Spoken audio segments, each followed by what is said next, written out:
네 번째, 원서 읽기. 자, 요즘에는 영어 공부하신다고 원서 읽기를 많이 하시잖아요. 진짜 좋은 방법이에요. 제가 제 학습자들한테 누누이 말했듯이 저는 어렸을 때 외국에서 자라서 영어 문법을 배워본 적이 없어요. 저희는 소설책 그리고 동화책 이런 책으로 공부를 했지만요. 아마 여러분도 초등학교나 중학교 때 한국어로 문법을 공부를 학교에서 많이 하셨나요? 그걸 기억을 하시나요? 국어책을 그냥 국어로 이렇게 계속 읽다가 보니까 그냥 습득이 되는 거거든요. 그래서 저도요, 한국어가 제 세 번째 언어거든요. 근데 제가 한국어를 문법으로 이렇게 막 배우지는 않았어요. 물론 집에서 한국어로 말했고, 그리고 토요일엔 한국 학원을 다녔는데요. 그래도 문법에 대해서 기억나는 거는 별로 없었어요. 근데 제가 가장 빨리 는 시기를 생각해보면 만화책을 많이 읽었고요. 그리고 또 한국 가요를 많이 들었고요. 그리고 드라마도 많이 봤는데 한국 가요도 가사를 통째로 많이 외워서 그게 이렇게 통째로 습득이 되는 거예요. 그래서 그렇게 공부를 했거든요. 그래서 원서를 읽는 거를 추천드려요. 저도 어렸을 때부터 책을 많이 읽었었는데 어렸을 때 영어로 원서로 뭐 동화, 뭐 소설책 뭐 이런 거를 많이 읽었거든요. 동화를 읽다 보면 문법이 저절로 익혀집니다. 이게 배우는 게 아니라요. 눈으로 그거를 바로 흡수를 해버리니까 공부가 되는 거예요. 문법보다는요. 문장을 익히는 것이 중요하거든요. 가끔 원어민한테 문법을 물어보면요. 잘 모릅니다. 그래서 저도 마찬가지였어요. 제가 미국에서 테솔 자격증을 땄었는데요. 테솔은 영어를 외국어로 공부하는 사람들에게 가르칠 수 있는 그런 자격증이거든요. 근데 그 그룹에서 제가 유일한 동양인이었어요. 근데 나머지 11명의 원어민 미국인은요. 문법을 전혀 몰랐어요. 저도 몰랐고요. 근데 문법을 공부하는 데가 너무너무 힘들었거든요. 그래서 저희들이 다 이거 왜 해야 되냐고 컴플레인을 막 했었는데 이거 나중에 학습자한테 설명을 해줄 수 있어야 하니까 공부한다고 하더라고요. 근데 너무 힘들었어요. 그래서 만약에 원어민한테 어떤 문장을 보여줘서 이게 맞냐고 물어보잖아요. 그럼 대부분 하는 얘기가 It looks right. That looks okay. 이렇게 얘기를 해요. 만약에 뭐가 틀리다면요. This looks wrong. Something looks wrong. 이렇게 얘기를 하거든요. 그걸 looks wrong이라는 게 뭔가 틀려 보인다. It looks right는 이게 맞아 보인다라는 거예요. 그것을 설명을 해줄 수 있는 게 아니라 그게 맞아 보여. 내가 맨날 배웠던 게 그런 문장의 형태니까 이게 맞아 보여. 이런 식으로 얘기를 하는 거거든요. 그리고 뭔가가 잘못됐으면 이게 틀려 보여 라고 얘기를 하는 거지 그것을 설명할 수 있는 건 아니에요. 그래서 눈으로 봤을 때 자기가 익숙한 문장 그리고 수없이 읽어온 그 문장 패턴이 있기 때문에 그게 맞아 보인다고 말할 수 있는 거고요. 틀려 보인다고 말할 수 있는 거예요.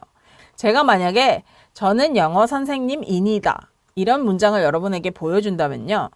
여러분 딱 보고 이니다 이 부분이 틀렸어 라고 말해줄 거잖아요. 근데 이니다를 정확하게 문법적으로 저한테 설명을 왜 입니다고 이니다가 아닌지는 설명해 주실 수 있는 분은 많지 않을 수 있어요. 그냥 틀려 보인다는 거예요. 그러니까 그만큼 저희가 익숙한 거 그리고 눈으로 그동안 습득한 거 그걸 흡수한 거 그것이 굉장히 중요해요. 그래서 원서를 많이 읽으라는 거예요. 여러분들이 영어 문장을 많이 읽다 보면 그것을 문장을 흡수를 하게 되는 거예요. 너무 문법에 신경을 쓰다 보면요. 주어, 동사, 조합 이런 걸 생각하시다 보면 말하는 게 굉장히 느려집니다. 근데 문법도요. 동화책 읽으면서 늘 수 있거든요. 예를 들어서요. 동화책 중에 Holes라는 동화책이 있거든요. 이 책이에요. 근데 이 Holes라는 동화책이 루이스 사커라는 작가가 썼는데요. 굉장히 유명한 동화책 중에 하나인데 만약에 이런 문구가 있어요. 55페이지예요. When he got to the tent, he found Mr. Pendanski and the other boys sitting in a circle on the ground. 근데 중요한 부분은 When he got to the tent, he found Mr. Pendanski. 여기까지만 볼게요.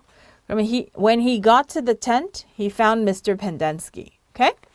자, 요즘에 제가 즐겨 읽고 있는 Educated이라는 책이에요. 나온 지는 좀 됐는데요. 50몇 주 동안 뉴욕타임스 베스트셀러 1위를 했었어요. 모먼 교회 가족에서 태어난 어떤 여자분의 얘기인데요. 소설은 아니고 자기 얘기를 경험을 바탕으로 쓴 책, 메모아예요. 근데 여기에서 페이지 21에 That fall when I was 9, I went with mother on a birth. 이런 센텐스가 있었어요. 자, 이 두 문장에 공통적인 패턴이 있는데요. 첫 번째, Holes에서 When he got to the tent, he found Mr. Pendenski. 이거였고요. 두 번째, Educated에 나온 거는 When I was 9, I went with mother on a birth. 라는 센텐스였어요. 자, when, blah, blah, blah, blah, blah, I, blah, blah, blah, blah. 이런 식으로 when he, blah, blah, blah, he found Mr. Pendenski. 이런 식으로 그런 패턴이 비슷한 패턴이에요. 둘 다 과거에 대해서 얘기를 하는 거잖아요. 첫 번째 문장은 텐트에 도착했었을 때 Mr. Pendenski를 발견했다 라는 문장이고요. 두 번째 문장은 9살이었을 때 엄마랑 같이 갔다 라는 문장이었거든요. 그래서 문장의 후반부가 He found Mr. Pendenski, I went with mother 이런 식으로 거기에 과거 동사가 나오잖아요. 그래서 저도 한번 이런 비슷한 패턴을 만들어 볼게요. When I went to the gym, I saw Mr. Kim. When I went to the gym, I saw Mr. Kim. 내가 gym에 갔었을 때 Mr. Kim을 봤다. 이런 식으로요. When I went to the gym, I saw Mr. Kim. When I 과거 동사 went to the gym, I saw 다시 과거 동사를 썼잖아요. 이런 패턴을 여러 번 보다 보면 이런 식으로 그냥 자연스럽게 여기서는 그냥 과거형이 들어오는구나 이게 느껴지는 거예요. 그래서 문장을 많이 읽다 보면 비슷한 패턴을 계속 보다 보면 그 패턴 자체를 습득이 되는 거예요. 근데 동화가 너무 유치하다고 하시는 분들이 많은데 영어 공부하는데 굉장히 좋아요. 예를 들어서 이 Holes라는 책으로 다시 돌아가 볼게요. 이 Holes라는 책에 17페이지예요. 이런 문구가 있어요. I'm going to help you turn your life around, said his counselor. But you're going to have to help too. Can I count on your help? 이런 문장이 있는데요. I'm going to help you turn your life around. 삶을 다시 바꾸게 해주겠다. 이런 뜻이거든요. Turn your life around. 이런 표현도 굉장히 좋은 표현이에요. 그리고 Can I count on your help? 이런 count on 이런 표현도요. 누구를 믿다, 의지하다 라는 뜻이 count on이거든요. 이거 굉장히 많이 쓰는 표현이에요. 그래서 Can I count on you? You can count on me. 나 믿어도 돼. 날 의지해봐. 이런 뜻이거든요. 근데 미국 학생들은 어렸을 때부터 이런 표현을 많이 익혀왔잖아요. You can count on me. I can count on you. 이런 것도 굉장히 자연스럽게 나오는 게 굉장히 자주 나오는 표현을 책을 통해서 많이 읽어서 그게 익숙해져서 그러는 거예요. 그래서 동화책이라고 무시하지 마시고 이런 영어 공부하는데 동화책부터 시작하시는 게 굉장히 좋아요. 자, 원서도요. 방금 제가 소리 내서 읽은 것처럼 그렇게 읽으시는 게 좋은 거고요. 영어 원서를 읽는 방법을 알려드릴게요. 처음에는요. 그냥 한번 그 단락을 읽어보는 거예요. 아무 사전도 찾지 마시고 그냥 쭉 읽어보시고요. 모르는 단어는 그냥 밑줄만 치고 그냥 건너뛰는 거예요. 그래서 대충 맥락이 무슨 뜻인지 파악을 하시고요. 그 단어 밑줄 모르는 단어들을 한번 추측을 해보는 거예요. 이런 뜻이겠구나 라고 한번 써보세요. 옆에다가. 그 다음에요. 네이버 사전이나 사전을 찾아서 그 단어들의 의미를 제대로 이제 적어보는 거예요. 그래서 제가 아까 추측했던 그 의미랑 정말 사전적인 의미랑 얼마나 차이가 나는지, 내가 제대로 추측하는 게 맞는지, 앞뒤 맥락을 잘 살피고 추측한 건지 그거를 파악을 하시는 거고요. 그 다음에 단어를 다시 찾은 다음에 다시 한번 읽어보는 거예요. 그 이후에는요. 제가 고등학교 때 배웠던 방법인데요. 여기 책에 margin이 있잖아요. 이런 margin, 빈 자리 있잖아요. margin이 있어요. 그러면 이런 책의 margin에 이렇게 한 문장으로 그 paragraph, 그러니까 그 단락에 대한 summary, 요약을 한마디로 해보는 거예요. 그래서 내가 이 단락을 얼마나 이해를 잘 했는지. 근데 빌 게이츠도 이런 margin을 통해서 책 읽을 때 많이 쓴다고 하더라고요. 근데 요약을 하는 것보다 그분은 그 자기 생각, 아니면 여기서 배운 information, 정보에 대해서 이렇게 노트 테이킹을 한다고 하더라고요. 그래서 저는 이렇게 보시면요. 저도 이렇게 노트 테이킹을 꽤 많이 해요. 이렇게 위에도 쓰고 이렇게 옆에도 쓰고 하는데요. 요약을 하시면 나중에 이 책을 다시 보시면 이 단락은 이런 얘기였구나. 저 단락은 저런 얘기였구나. 이 단락에 대해서 내가 요약을 할 수 있는지 없는지 그 능력도 파악을 해보셔야 돼요. 만약에 읽어도 무슨 얘기인지 도저히 모르겠다. 그러면은 조금 더 쉬운 레벨의 책을 가셔야 되는 거고요. 오케이? 그렇게 하시는 거예요. 자, 다시 정리해보면요. 일단은 그냥 읽어보고 모르는 단어를 유추하기. 두 번째는 단어를 찾기. 그 다음에는 그 내가 유추한 단어들이랑 사전적인 의미가 어떻게 다른지 살펴보기. 또 같으면 잘했다고 칭찬해 주는 거고요. 네 번째는 한 문장으로 요약을 해보는 거예요. 마지막으로는 소리 내어서 그 단락을 다시 읽어보는 거예요. 이런 방법을 쓰셔서 한번 원서를 읽어보세요. 정말 많이 도움이 되실 거예요. 근데 원서라고 해서 부담스러워 하시는 분들도 있는데요.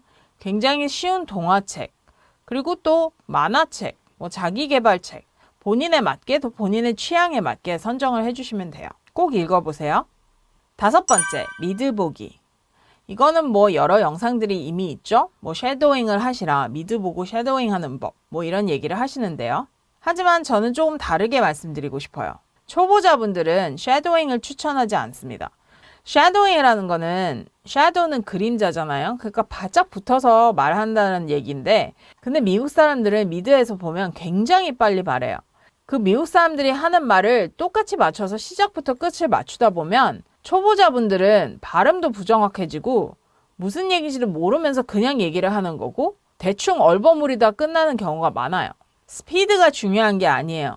정확한 발음이 중요하고요. 그리고 이해하는 것이 중요해요. 뜻도 모르고 계속 샤도잉 하시는 분들을 봤는데 그것은 좋은 방법이 아니에요. 어느 정도 영어 실력을 갖추신 다음에 샤도잉을 추천합니다. 근데 샤도잉을 추천하는 것도 스피드를 똑같이 따라하라는 게 아니라요. 그 인토네이션이랑 톤을 따라하라는 거예요. 그래서 저는 미드로 공부하는 분들에게 이런 방법을 추천드리고 싶어요. 처음에는 자막을 끄고 봅니다. 리스닝 스킬을 트레이닝할 수 있는 아주 좋은 방법인데요. 자막이 없으면 더 집중해서 듣게 되는 거예요. 그리고 원어민이랑 대화할 때 자막이 없잖아요. 그걸 정말 집중해서 들어야 알아들을 수 있으니까요. 그래서 이런 식으로 미드 보실 때 처음에 자막을 의지하지 마시고 자막을 끄고 보시는 겁니다. 그래서 미드를 보실 때요. 소파에서 누워 보시는 게 아니라요. 미드로 공부를 하실 거면요. 1, 2분이나 3에서 5분 구간을 정하시는 거예요. 그래서 들리는 대로 딕테이션, 받아쓰기를 해보는 건데요. 물론 대사가 빨리 흘러갈 수 있으니까 pause 하고 rewind 하고 play 이거를 굉장히 많이 반복을 하셔야 될 거예요. 그래서 rewind 하고 play 하면서 대사를 다 받아 적는 건데요. 다 들리지 않는 부분은 빈칸으로 남겨놓으시는 거예요. 그것을 10번까지 돌려듣고 그래도 안 들린다면 그냥 넘어가는 거예요. 근데 원어민들은요. 이런 딕테이션을 많이 해보시면 아시겠지만 모든 단어에 같은 볼륨을 하는 게 아니라 특정 단어를 더 크게 얘기하고 그리고 작게 얘기하고 그런 톤이 왔다 갔다 하거든요. 그래서 특정 단어를 듣고 그걸 유추하고 나머지는 문법적으로, 그래머적으로 그걸 맞춰서 그거를 유추하는 거예요. 그래서 예를 한번 들어볼게요. 만약에 이런 문장이 있다면 I've gone to the doctors twice this week. Gone to the doctors twice this week. 이런 문장을 들을 때는요. 제가 지금 gone to the doctors twice this week. 이런 식으로 왔다 갔다 하잖아요. 볼륨이. 이 문장을 들어보면요. 제 액센트가 gone, doctors twice week. 이렇게 들려요. 그러면 일단 그렇게 들리는 단어만 적는 거예요. 근데 I gone 하면 gone은 이미 PP니까 PP로 해야 되는구나 해서 I have gone. 완료형으로 끝내야 되는 거 I have gone. 이런 식으로 그걸 유추해서 쓰는 거야. I've gone. I도 거의 안 들리지만 나라고 얘기를 한 것 같으니까 그냥 I로 유추를 해서 쓰는 거예요. I've gone. 자, gone to the doctors. To the doctors. To the doctors. 여기서는 gone 하고 doctors만 들리지만 to the는 거의 안 들렸잖아요. 그래도 의사한테 갔다는 것 같으니까 방향성으로 to the로 유추를 해서 쓰는 거예요. 그래서 원어민은 그 문장을 다 듣는 게 아니라요. 단어들을 들어서 그걸 유추해서 문장을 생각을 해내는 거예요. 그래서 이런 식으로 딕테이션을 해보시는 거를 권합니다. 자, 두 번째. 딕테이션을 다 받아쓰기를 하셨다면 이제 영어 자막을 키셔서 그걸 확인을 하시는 거예요. 내가 딕테이션 했던 게 얼마나 맞는지, 내가 받아쓴 게 얼마나 맞는지 확인할 수 있는 시간이고요. 그리고 만약에 너무 바쁘셔서 딕테이션까지 다 받아쓸 수 있는 시간이 없다면 그냥 초 단위로 들으면서 안 들리는 몇 분 몇 초 이런 거를 미리 적어 놓으셔서 두 번째 영어 자막을 켜실 때 영어 자막을 읽으면서 그 몇 분 몇 초에 안 들렸던 부분을 자막으로 읽는 거예요. 그거를 자막을 읽으면서 그 문장을 이해하려고 하는 거고요. 내가 왜 이 부분은 안 들렸는지 그걸 생각을 해보셔야 돼요. 이유가 저 배우가 영어를 너무 빨리 해서 그래. 아니면 저 배우가 발음이 부정확해. 아니면 내가 집중을 안 한 건지, 단어까지 안 들린 건지 그걸 다 살펴서 파악을 하셔야 돼요. 자, 세 번째, 한국어 자막 보기. 자, 영어 자막으로 읽어도 이해 안 되시는 부분이 있다면 그때는 이제 한국어 자막 깔고 보는 거예요. 근데 그때는 솔직히 한국어 자막도요, 좀 안 맞는 부분이 많고요. 사실 뉘앙스가 좀 틀린 부분들이 많아요, 번역하면서. 하지만 그래도 제가 지금 이해하는 것보다 훨씬 더 이해를 잘 할 수 있게 도와주는 거기 때문에 한국어 자막을 보시는 거예요. 그래서 너무 한국어 자막을 의존하지 마시고 이해 안 되시는 부분만 한국어 자막을 보시면서 미드를 보시는 것을 권해요. 제가 제 채널에서 영어로만 한 강의들이 있거든요. 그래서 제가 그 설명란에 이렇게 하라는 방법을 써놨었어요.